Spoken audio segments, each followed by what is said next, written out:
เก็บมะนาวเนาะสวนมะนาวยังที่มาเก็บมะนาวว่าสิได้น้อยได้หลายอันใดไปเก็บมะนาวกัน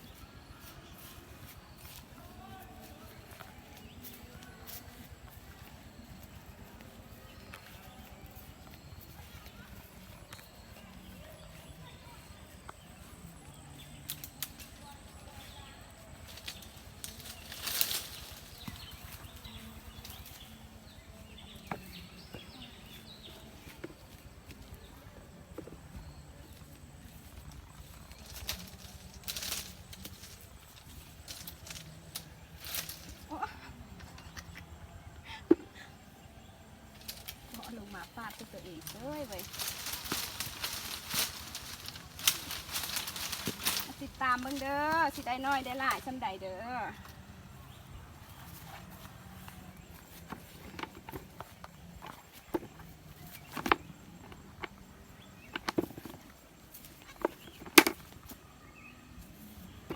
มาสีมะนาวให้เบิ่งก่อนสีมก้อนมะนาวนี่สีส้มบ่หรือว่าผสมเอามีดไปใส่ละมีดอยู่ไหนล่ะฮะมีดอยู่ไหนขอมีดสีมันก้อนมะนาวนี่มันสีส้มหรือว่ามันสีหวานมันสีส้มบ่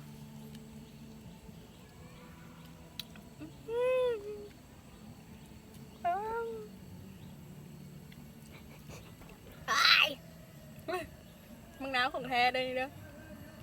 ของแท้พอแล้วรีวิวมะนาว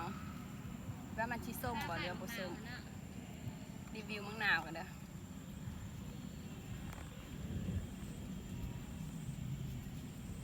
จับมีดปาดมะนาวก่อนสิแอะเอามาใกล้ๆพี่แม่ไม่เห็นตอนนั้นพวกมะนาวพี่แม่ทายเอาหน่วยมะนาวนี่ทายเอามือนี่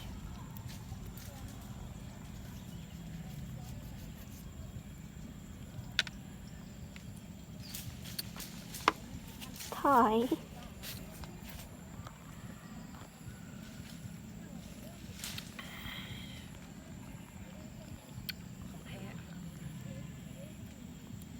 มาเบิ้งสิบิมะนาวให้เบิ้ง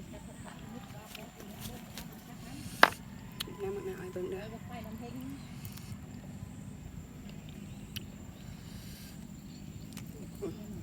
น้ำมะนาวนะหลายขนาดเลยโอเคเดี๋ยวหลายแล้วได้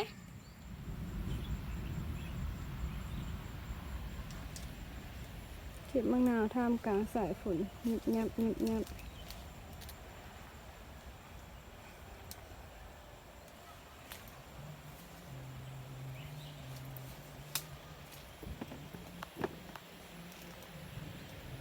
เสียงฝนมาทุกคนเสียงฟ้ากระห้อง